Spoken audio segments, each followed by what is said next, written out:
प्यारे दोस्तों, आज की कहानी सुधा नाम की एक लड़की की है। सुधा एक बहुत ही आलसी लड़की थी।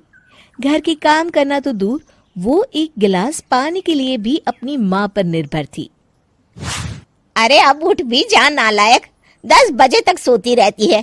अरे कुछ तो घरेलू लड़कियों वाले लक्षण दिखा। सोने दो ना माँ, क्यों परेशान कर रही हो? अरे भाग्यवान, क्यों मेरी बिटिया को तंग कर रही हो? सोने भी दो इसे। लो, बाप बेटी दोनों एक जैसे हैं। देख लेना, आपकी ये लाडली ससुराल जाके हमारी नाक कटाएगी। मैं कहती हूँ अब भी वक्त है, अपनी ये आदतें सुधार ले, वरना ससुराल में तेरी सास कान खींच कर तुझे सीधा करेगी। वही तुझे सबक सिखाएगी। दुनिया में आज तक कोई ऐसी सास पैदा नहीं हुई माँ, जो सुधा चोपड़ा को सबक सिखा सके। लेकिन होनी को कुछ और ही मंजूर था। सुधा की शादी एक ऐसे घर में हो जाती है जहां उसकी सास एक रिटायर्ड पुलिस वाली थी। अब कहानी में मजा आएगा। हाँ माँ, यहाँ सब बहुत अच्छा है। मेरे ससुराल के लोग भी ना बहुत मिलनसार हैं। ठीक है माँ, मुझे नींद आ रही है, फोन रखती हूँ माँ। ठीक सुबह 5 बजे। अरे जल्दी उठो भाग्यवान, वरना कयामत आ जाएगी। हैं? अरे क्या हुआ? कौन सी कयामत आ जाएगी? अरे मेरी माँ आ जाएगी। तुम नहीं जानती, इस घर में सिर्फ मेरी माँ का हुक्म चलता है। सबको सुबह 5 बजे बिस्तर छोड़कर हॉल में पहुंचना ही पड़ता है। अरे अब इंसान क्या अपनी नींद भी पूरी नहीं करेगा? यहाँ मजाक चल रहा है क्या? तभी वहां सुधा की सास आ जाती है। अटेंशन!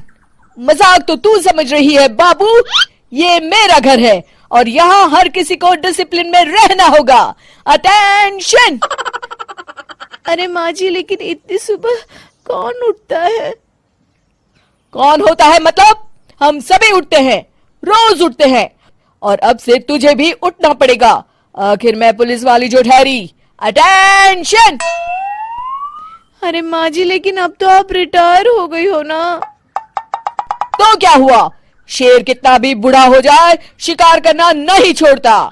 उसी तरह हम पुलिस वाले रिटायर होने के बाद भी अपने अनुशासन में ही जीवन जीते हैं। चलो अब बेकार की बहस बंद करो और उठकर हॉल में चलो। अभी आधा घंटा तुम सबकी परेड चलेगी।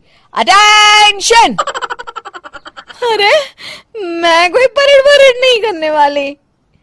सुधा की सास अपनी बहू का ये बर्ताव देख झल्ला उठती है। गौर से देख, तू कहां और किसके सामने खड़ी है? यहां बात सिर्फ एक बार समझाई जाती है, बस।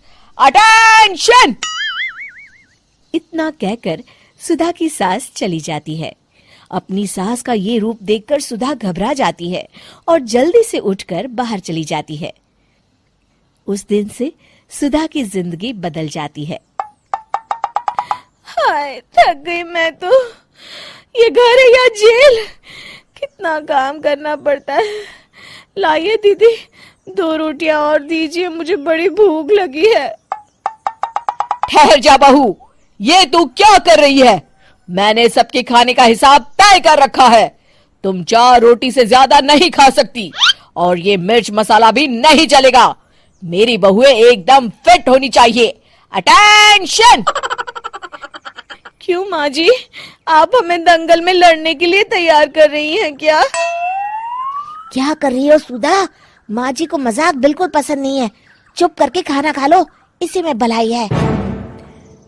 इस तरह धीरे धीरे सुधा अपने सास के रंग में पूरी तरह रंग जाती है, लेकिन इसका उल्टा ही असर पड़ता है। सुधा अपनी सास से भी ज्यादा अनुशासन की पक्की हो जाती है। सुधा की सास तो सबको 5 बजे उठाती थी, लेकिन सुधा सबको 4 बजे ही उठा देती थी। दूसरी तरफ सुधा की सास की उम्र भी हो चलती है।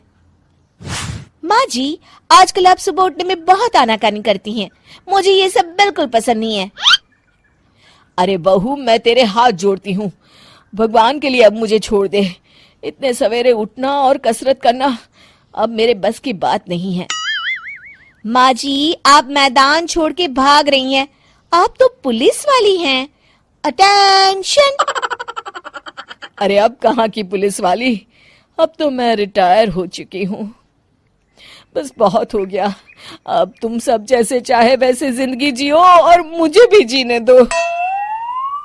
अपनी सास को गिड़गिड़ाते देख सुधा मन ही मन मुस्कुराती है। इस तरह उस दिन के बाद से सुधा के ससुराल वाले एक सामान्य जीवन जीने लगते हैं।